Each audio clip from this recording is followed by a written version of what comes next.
too cold, I make it turn the fan off. You snaking at your mans like you had this shit banned off. Okay, welcome back to another video. Y'all excuse my hair. I am waiting, because I normally wait. I do have dreads, not locks. Locks are meant to be retwist in style frequently, not dreadlocks. So, bear with me. I am waiting because I have a plan for August. So, June and July, I did not get my hair retwisted. Because all month of August, for my birthday month, I will get my hair retwisted. So, I'm taming my hair right now. So, anywho, that's another story for another day. This video is about how I escaped from my domestic relationship.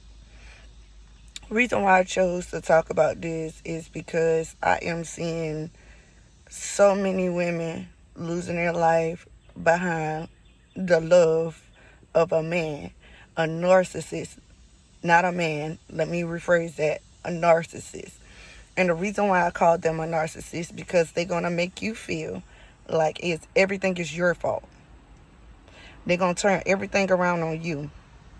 They will be the one that cheat and blame you for it, and you get punished for their doing, their little demons within them.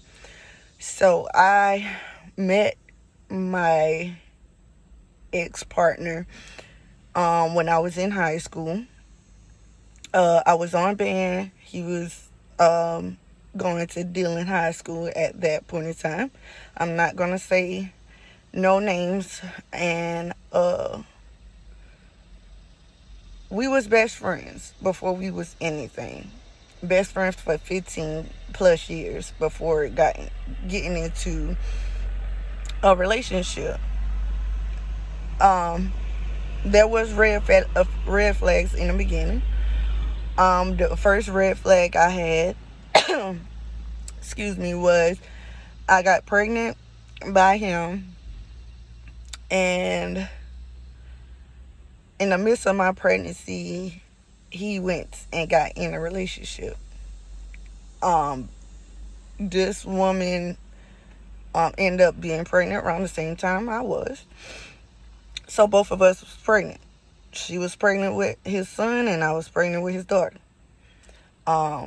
Unfortunately, the stress behind him doing the back and forth, me and her going back and forth, but still yet, this man could call me. He done did what he did. We wasn't in a relationship, so I'm not even gonna say cheat, but he done did what he did. And I'm in the midst of going to appointments every week because, mind you, I'm high risk as it is. Me knowing that, I don't know why I still stress about him. But anywho, I was still helping him put food in their house. That's the crazy part about it.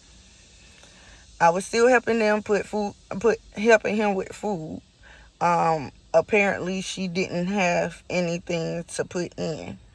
But she was working. But, I got fed up with it. I stopped doing that. Of course, I'm messing with someone else, so I had got a phone call from his sister. And she stated, "Oh, we're a family of DNA tests. So we would like to have a DNA test done. Because he told me that you were still dealing with your baby dad on and off," which was true. Okay. So what? I'm not in a relationship with him. He know I was dealing with my baby daddy before that, but I'm like, hey, okay, DNA test, okay, I'm good with it. I asked all of my kids' father, even though we were in a relationship, do you want a DNA test? So later on down the line, I don't have to hear this. So with that, I didn't felt no type of way. I'm like, sure, okay, cool beans. Now, mind you, they ain't asked that lady at all. Not one bit. So I'm like, okay. Anywho,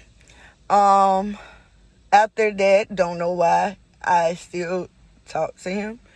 But like I said, we was best friends for 15 plus years.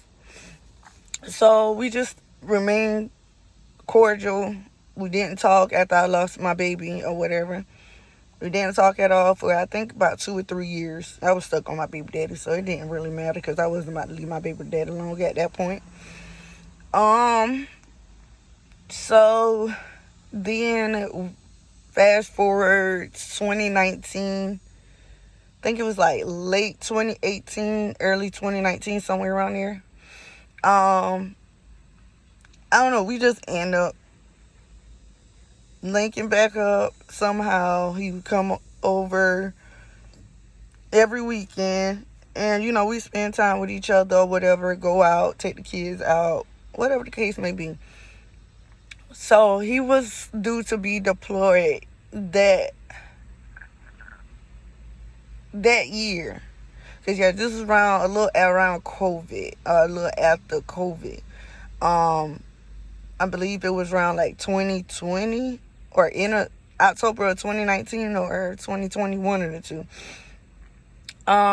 But he was due to be deployed to Texas for the border help patrol the border. And yeah, I did the quotations because he did more than patrol the border. So while I'm in South Carolina and he's deployed, I'm holding the house down. He did not have to send money home. He didn't have to help me with no bills. He didn't have to do none of that. I was working. I had different incomes coming in, little side hustles and stuff. So, I was saving on my end because we did talk about buying a house once he got back. So I'm like, cool. So mind you, it was not even a month within him going, he asked me for money. Mind you, he left with money. But not even a month, you need money. How? You get paid while you down there. How? But I ain't asked no questions. Of course, I already know. I kind of think in my head because, bang, that's a red flag. So then, like, petty argument starts. Every time I want to go hang out with friends or if I'm with my sister. I even went on a Vegas trip, y'all, while he was gone. And I did not enjoy my trip. It was constant argument. If I put him on a block list. I did. While I was I tried to enjoy myself.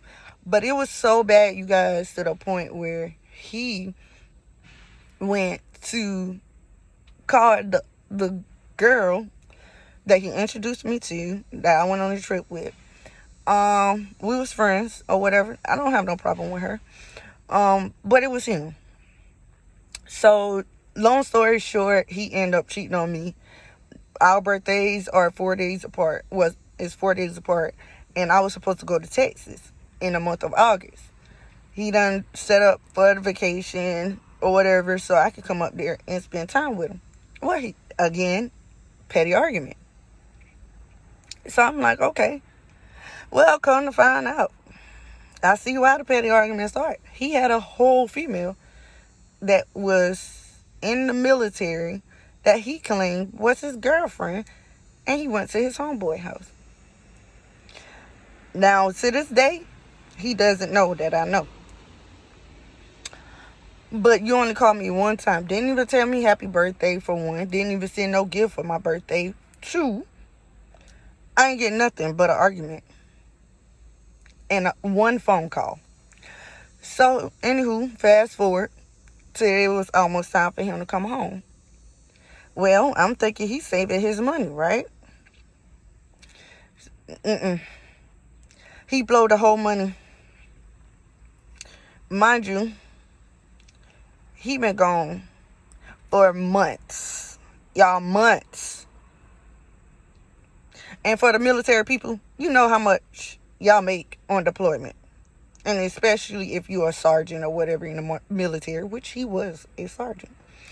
So, And I put was for a reason. But then he came back home. I was like, okay. Then he told me he didn't have a place to stay. Mind you, I pick out this apartment for me and my kids. It was a little small 3-bedroom apartment. Nothing too busy, nothing too big, nothing too fancy. Just something to get me by so I can save to buy a house, because that's where my mindset was. This is getting very long, so let me pause this. I'll come back for part 2.